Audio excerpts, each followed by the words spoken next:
The US could soon want your social media history before you fly. Universal will be sending you to a theme park through an underground Tesla tunnel. Dublin Airport's passenger cap is causing political turbulence on both sides of the Atlantic. And a pilot once made a very unusual request to air traffic control. Welcome to the Departure Lounge.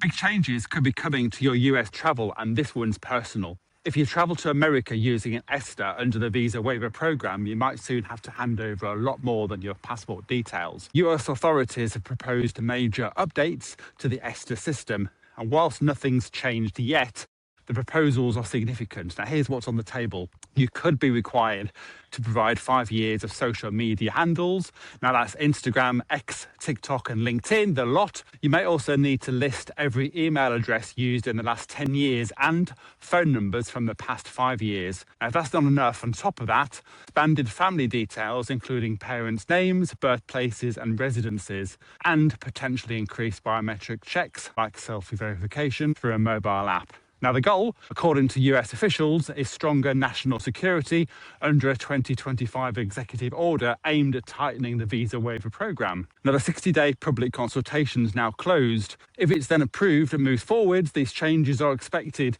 probably no earlier than around mid-2026. But any final decision will be published in the Federal Register before going live, and we will closely monitor the situation for you, so you'll be the first to know of any changes and confirm dates. But for now, nothing changes.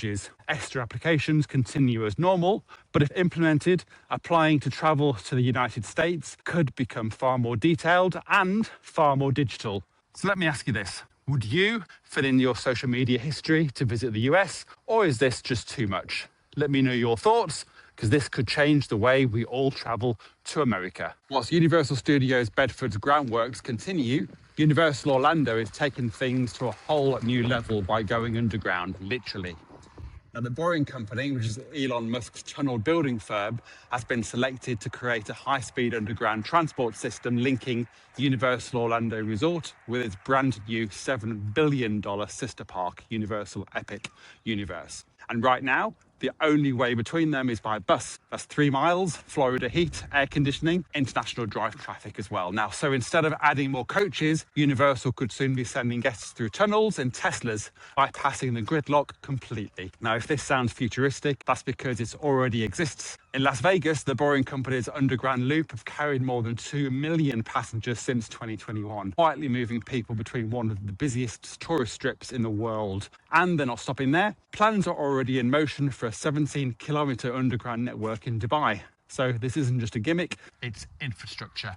But the real question is, can this work? It's whether this becomes the future of travel between major attractions worldwide. So would you use an underground Tesla tunnel to skip the traffic, or would you rather stick to traditional transport? And here's a bigger one. If Universal Bedford expands and elects to follow suit, would you be excited or concerned? Let me know in the comments. Is this the future of theme park travel, or a tunnel too far? Could a single number spark a transatlantic dispute? Well, in Ireland right now, it might just. 32 million is that number. Now, that's the annual passenger cap at Dublin Airport, introduced in 2007 as a planning condition for Terminal 2. But in 2025, the airport handled 36 million passengers. So the cap does technically still exist, though enforcement has been paused by Ireland's High Court. Now, Transport Minister Dara O'Brien has secured cabinet approval to draft legislation that would allow him to amend or remove it entirely. But for travellers, lifting the cap could mean more routes, more airline competition, potentially better fares, and stronger long-haul connectivity to growing markets like India and South America. But for residents, it could also mean more flights overhead, more traffic, more environmental pressure. And internationally, Airlines for America has warned the US government could consider retaliatory measures if the cap isn't lifted. Aer Lingus says there's no evidence the US carriers have been harmed. So here's the bottom line. This isn't just about a passenger number. It's about balancing national growth, local impact, and international politics. Growth with limits or growth with consequences. Where do you stand?